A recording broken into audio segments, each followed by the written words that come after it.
Hello mga B! Welcome sa part 7 ng aming Baguio Getaway. Katatapos lang namin kumain ng pinuneg at kiniing sa Kinudayan Eatery. Ngayon naman ay nag-crave na kami ng kape to go with this hot coffee weather. Pwede naman kaming mag-taxi papunta sa coffee shop, pero mas pinili namin na maglakad na lang so we can soak it all in, literally. Nakakatuwang makipagsiksikan sa mga kapwa naming turista at mga lokal ng Baguio on this rainy afternoon. Napakalamig kasi ng weather at hindi nakakapagod ang maglakad.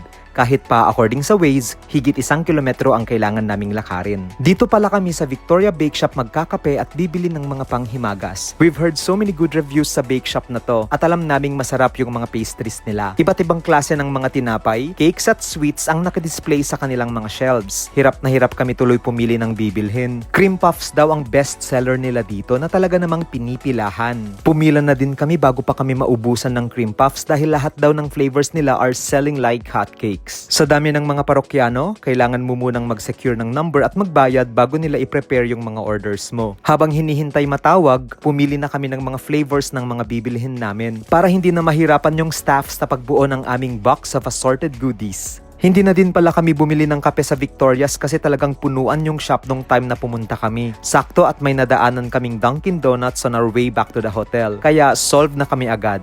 Hindi na din masyadong maulan, kaya pwede na kaming ulit makipagpatintero sa mga vehicles na dumaraan. Kids, wag nyo kaming gagayahin ha. Sa may lobby ng City Light Hotel kami tatambay para iwas temptation kaming kumakain habang nakahiga. As a person na nagngangat-ngat ng kuko, hirap na hirap akong tanggalin itong seal ng kahon.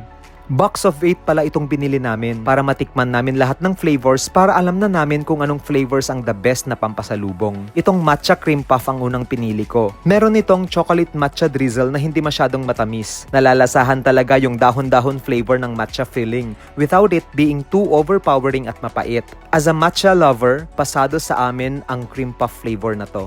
Anyway, maiba lang ako. Ang downside pala kung magkakape ka dito sa Baguio ay ang bilis lumamig ng kape mo. In just 5 minutes, almost room temperature na siya. Di pa naman ako mahilig sa malamig na kape. Nagte-take turns pala kami kung sino ang pipili ng susunod na flavor. During this time, nagko-contemplate kaming pareho kung magdi-dinner pa ba kami or kung enough na para sa amin ito bilang hapunan. Alam ko na agad na mangga ang first choice ni John, kaya di na ako nagulat nung nakita kong yung kulay dilaw na cream puff ang dinampot niya. Sobrang sarap din ng flavor na to. I tend to stay away sa mga fruit-flavored na pagkain kasi ayoko sa mga lasang kemikal. Buti na lang at hindi lasang artificial yung mango-flavored cream puff ng Victoria's. Unlike other mango-flavored food na alam mo na agad na hindi siya lasang totoo, sa cream puff na to, mahihirapan kang i-determine kung totoong mangga ba yung nilagay nila sa filling o hindi. Isang beses ko na lang kinagatan yung cream puff kasi alam kong kulang pa ito kay John. For a person na hindi mahilig sa pastries, ngayon lang siya natuwa sa tinapay ng ganito. Top out na daw si John dahil sa kabusugan at okay na siya sa 2 pirasong cream puff na nakain namin. Pero I insisted na since hindi na kami magdi-dinner, kailangan naming maghati pa sa isang flavor para hindi kami gutumin agad.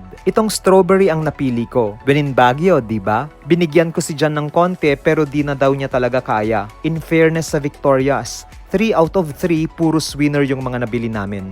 Yun lang.